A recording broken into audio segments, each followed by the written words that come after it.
restraints and restrictions create some of the most interesting situations. The less I allow myself to talk about, the more I may end up talking about.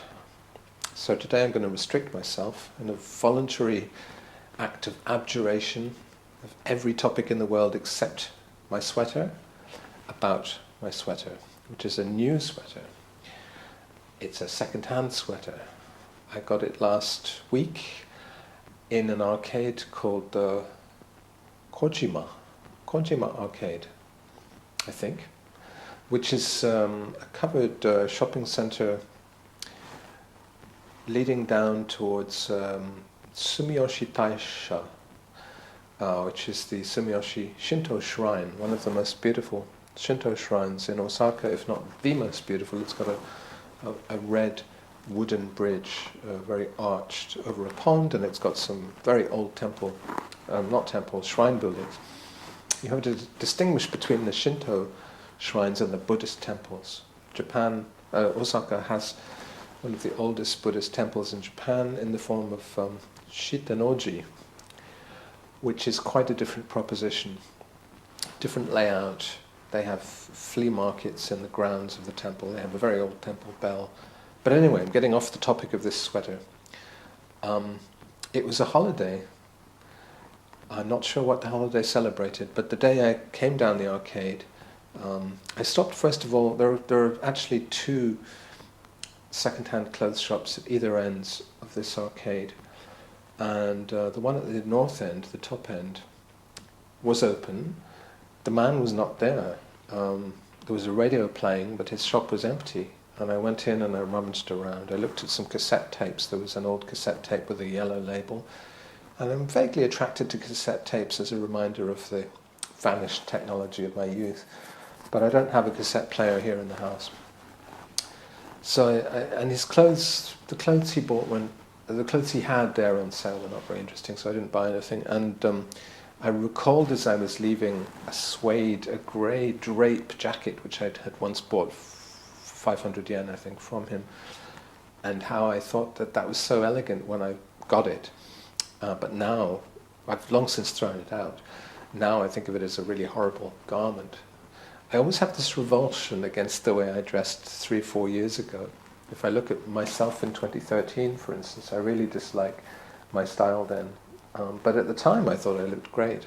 And I always think, what if in the future I think, as will inevitably happen, my current look is awful? It may well. Then again, as Serge Gainsbourg said, the one thing about being as ugly as I am now is that in 10 years I will wish I looked the way I do now. So you have this process of decay which makes the way you look now in some senses better. Actually, I don't think I was a handsome young man at all, so I think I'm kind of better now. But maybe I'm just peaking. It's a very anomalous and unusual period in my life where I actually think I look attractive.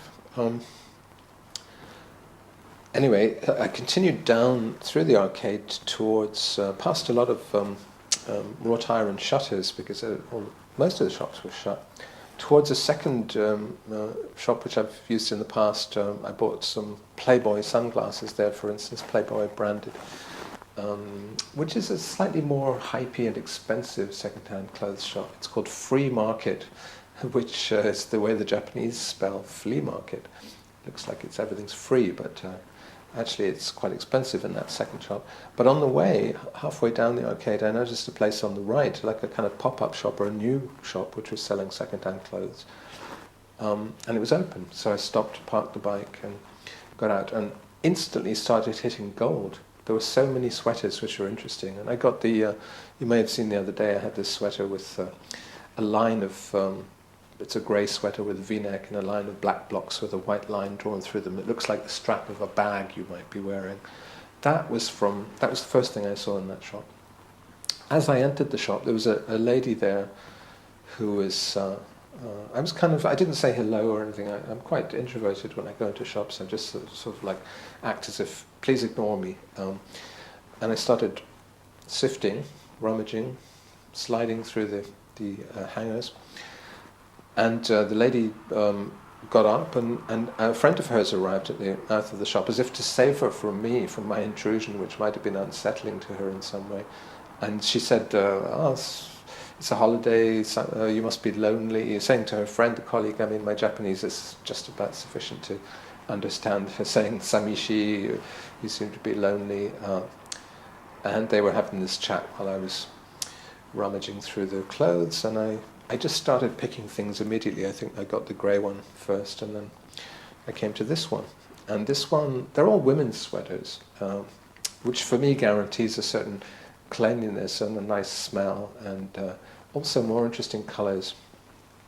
This one had a little row of gold ornaments, little dangling decorations which were sewn onto this line about here.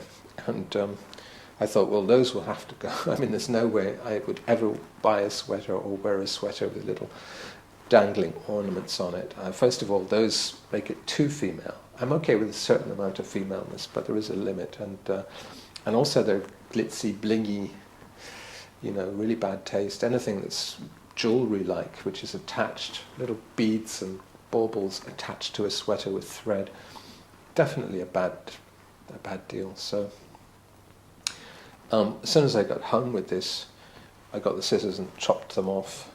And as I was discarding them, I thought, which rubbish should I put them in? Because in Japan you have very, very strict sifting of rubbish.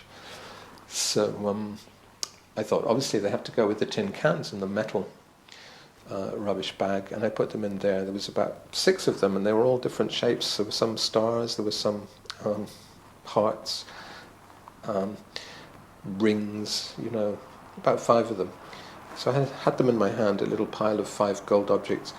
And as I was throwing them away, I thought, what if these are pure gold?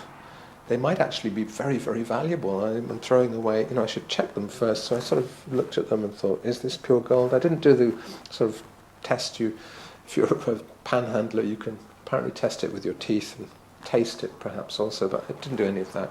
Just threw them away. So some panhandler, homeless person might have discovered some gold in the rubbish, but it's very unlikely. And now that the ornaments have been cut off, I think it's a very serviceable sweater. It's quite dark, the colours are quite dark, but it's got this 80s look. It's also, the cut of it is quite interesting.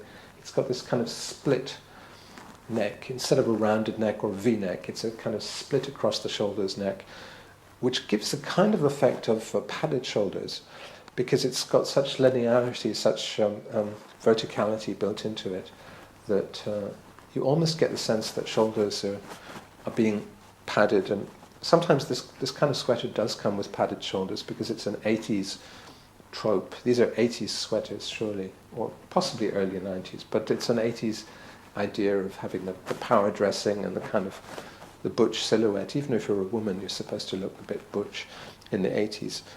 Also, I associate this sweater with a certain kind of 80s dance, which is, I would call it the Cyndi Lauper dance, You have to do this kind of, girls just want to have fun, she's so peculiar, that kind of thing. Slightly quirky 80s look.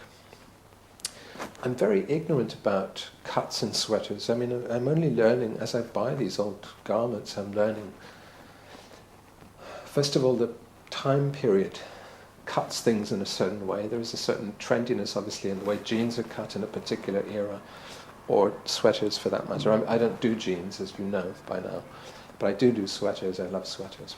We're just coming towards the end of the sweater season, so I'm looking, when I go to these shops, I look wistfully at the seasonal watch, as it were, and say, oh my God, how many weeks more do I have of opportunity? What window is there to wear these things? Because it's going to be spring, and I'm going to be back down to just shirts. But of course, then I think, well, I went to Europe, quite soon, and Europe is a bit chillier. The winter lasts a bit longer. April, there'll still be lots of opportunities in Berlin in April to wear sweaters, and in Britain. So that's kind of okay. I can still buy these things. I also think, because my storage space in this house is beginning to fill up with too many sweaters, too many second-hand sweaters, and there is a certain odour that these sweaters have, which is a kind of musty, sweet odor of death and of clothes, faintly urinous sometimes, although not so much with sweaters, thank God, more with lower body garments. And so I'm always a bit conscious that it's slightly sinful to be acquiring so much of what I can't store. But then, you can just fold things up and put mothballs in them if they smell. I've got some mothballs actually, which I can alter the smell of garments with. Sort of minty, mothy smell. And so I bought this and the grey one, and actually 2 or 3 others. And even at the last moment as I was paying, I saw one on the rail behind me, which I wanted as well. So these will emerge over time. You'll see the other ones I bought. All in this shop, so I spent like 2,000 yen in one shop. Came with a huge bag in the carrier of the bicycle back home. And I did check the free market shop, but saw absolutely nothing in there. So some of these shops, the fish are biting, and in others, they just aren't. And it's really interesting to me why that is. There are certain types of people. There's obviously the sensibility of the curator of the shop. Oh, I did buy one more thing that day, actually. I was coming back up through a different arcade, which is parallel to that arcade. And I found another new shop, which I hadn't seen before, which was secondhand clothes and other secondhand items too. And I got a kind of shufu house coat type thing with 2 pockets. You might have seen actually yesterday's broadcast. There's a little hem, a little border of that showing out under the sweater. It's kind of tartan, bluish tartan garment, which was pretty cheap. I paid with a 10,000 yen note, and it was only 120 yen, I think, for the garment. So I apologized for, in my very halting Japanese, I said, "Sumimasen, chisai okane wa nai." Small money is not. I don't have any small change. And I cycled home excitedly with this enormous bag of slightly malodorous second-hand clothing. Of course, there's the whole topic of what am I buying into? Whose past am I buying? Who wore this before? It was pre-owned. Who owned it? How long had they owned it? When did they buy it? How did it fit into their life? And am I sort of appropriating in some way their history, their style? I think in my head, going around in my head that day as I was cycling was a song I wrote in the 80s, a song very influenced by Joni Mitchell, which is called Third Party Fire and Theft. Any day now the adulterer will arrive in my suburb. And it's almost as if I'm adulterating or appropriating at the very least somebody else's life from some suburb. Of course, we have to talk about irony. When you buy second-hand clothes and wear them differently than they were intended, you're doing something ironic and you're reappropriating, you're getting into post-production. In Nicolas Bourriaud's terms, you're doing a sort of artistic project with an item of common domestic use, a piece of clothing. So when I wear this, we haven't even begun to speak about the colours, the colour combinations, and whether I think they're pleasing or if I'm wearing it in a tongue-in-cheek way and think they're actually kind of bad taste. I think normally if I had to pre-specify, and this is the great thing about going on these hunts, you never could ever pre-specify what you were going to find or why it worked. Sometimes it doesn't work. I never try things on in shops. I'm too sort of shy to strip off. It's very unusual. I mean, obviously with trousers it might make sense, and I occasionally might do that, but I tend to just go in and very, very quickly. I do everything very quickly. This is my style, is to make decisions instantly with that Malcolm Gladwell blink frame of mind. Like I just know within seconds, within a millisecond of seeing an item whether it's interesting or not. So you can go through a whole rail of clothes very quickly and say, boring, boring, boring, boring. And I would say the ratio of interesting to boring is always something like 10 to 1. It's one interesting thing for 9 boring items. Depends which shop you go to, though. You might not find anything interesting at all. It's like when you're looking for second-hand records and you see No Parley by Paul Young, the nth copy of that record. Or there are certain records that you always see which are boring by default. And then there'll be something that stands out, like this classical contemporary record I found in a a cafe in Osaka in a district called Baika, in a sort of gallery shop. So I don't like secondhand clothes shops which have been pre-curated by people of sensibility. I like to get to the nitty-gritty of the really proletarian shops which are run by simple market traders who don't have any sense of the value of their stuff, or rather they're selling stuff to poor people. They're selling stuff back to the same people who they got it from, essentially. So if it's old ladies, if it's sort of middle-aged... I mean, I imagine the pre-owner of this to be a slightly blingy, now middle-aged woman who was a bit of a goer when she was younger in the 80s, like me. Hey, we do have a lot in common.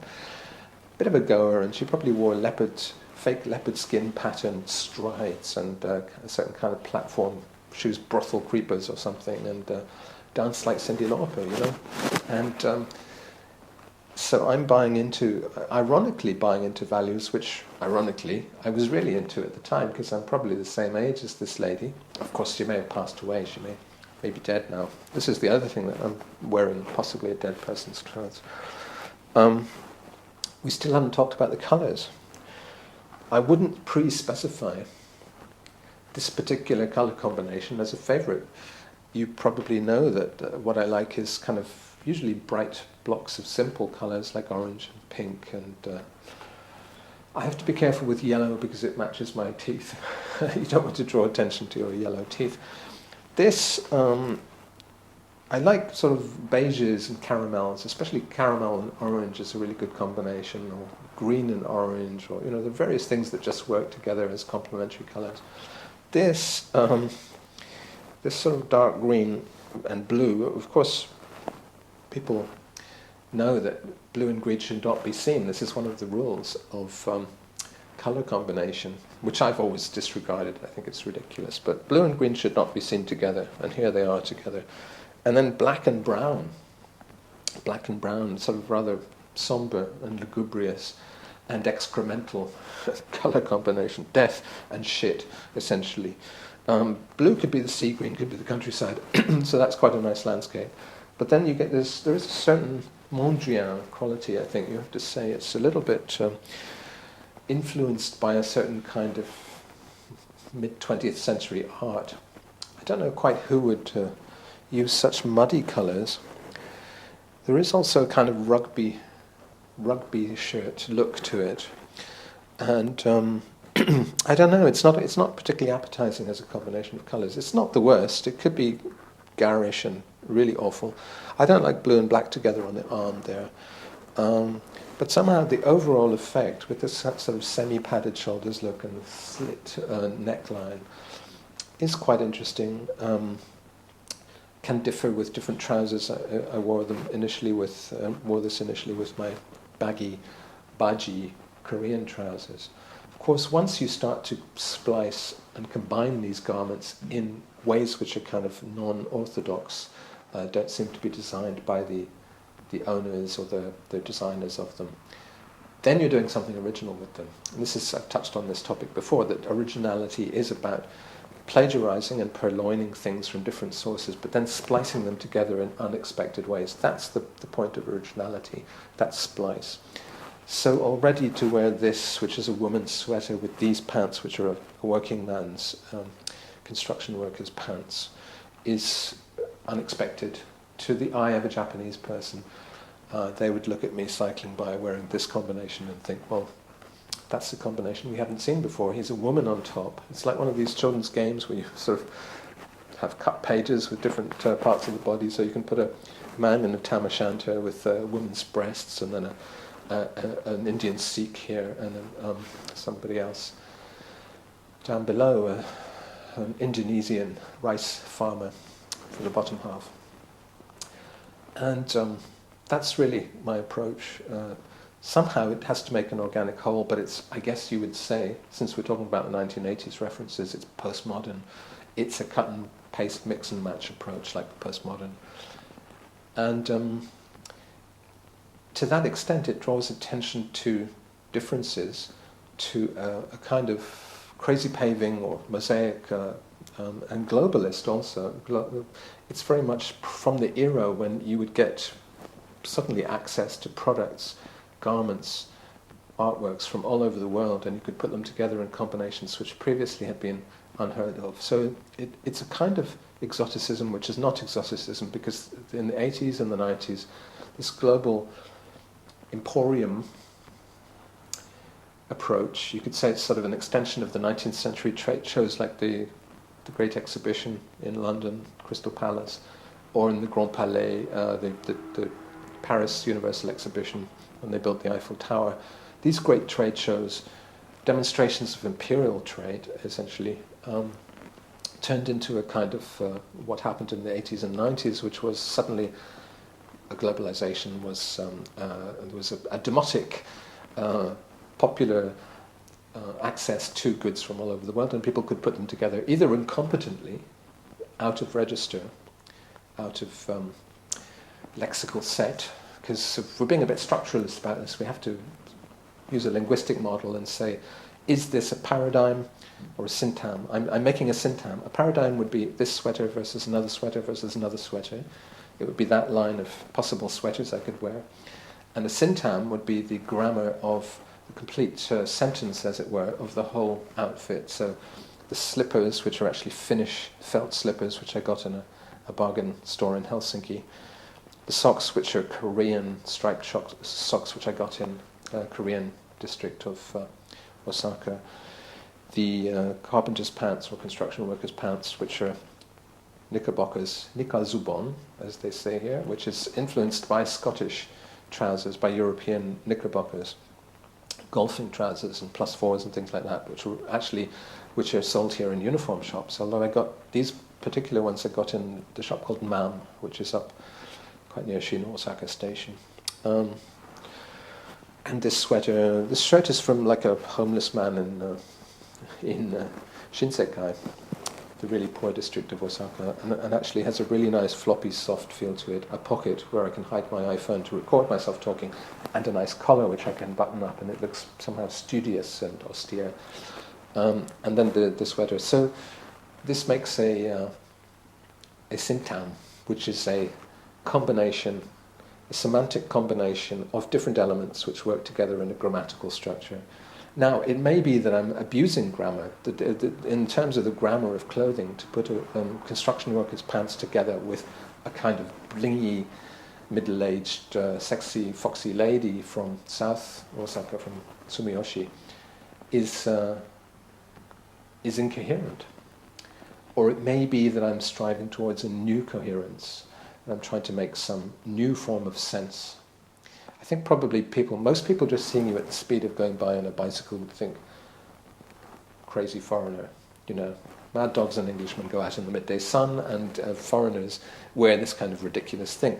And they would also think, well, he's trying to go native, because I recognize those trousers as Japanese. Possibly they would even recognize this sweater as Japanese, although it may well be Chinese, it may be European. I was going to say, the other thing about buying second-hand clothes in Asia is that I'm starting to learn the different Asian styles within sweaters. Of course, there's been a globalization of the textile industry and clothing industry. Of course there has. But there are still local Asian styles. So when I go to Korea, these vented slits up the side, up the seams, it might go 3 inches up the seams. It's a very Korean thing. I've only seen that in sweaters I've bought in Korea. So it means that there's a certain kind of hanging, almost skirt-like effect. The back is actually longer. I think it's the back anyway. There's a longer overhang at the back than at the front. So you get a slightly tailed jacket effect, and you get this skirtish effect as well. These are obviously just on women's sweaters. So there are certain signifiers like the venting at the sides, and usually also little pockets signify that it's a woman's sweater. Obviously the little ornaments on this one signified that this was a women's sweater. As soon as I cut those off, though, it became potentially just a rather dandyish man's sweater. Men's sweaters tend to have different patterns, though, don't they? They don't quite go for this colourful effect. And of course, with women's clothes, it's often been calculated that women have breasts naturally enough, so a certain kind of pattern is going to be going on round about the breast area. There's also the huge topic of middle-aged women's clothes and what they do with texture and pattern to distract the eye from the fact that the woman's body is starting to flab and sag and hang down. Gravity starts to take hold as women age. And clothes designers are very aware of this, and the women consumers are very aware of this, and so they have certain, usually the very heavy patterning, extreme and quite aggressive patterning on middle-aged women's clothes reflects a desire to somehow disguise that, to distract from that. So a lot of the clothes I'm wearing, the patterns are based on that kind of logic, but then I'd sort of take them somewhere else. Perhaps even the pattern of the, the diagonal blocks with the white line going through them, perhaps that's meant to bulge over some breasts, or it's meant to either draw attention to the curves of the woman's body or distract from the fact that those curves are starting to get slightly more pendulous and influenced by gravity. So all these things, you know, it's a big topic, a sweater, as I hope I've demonstrated today.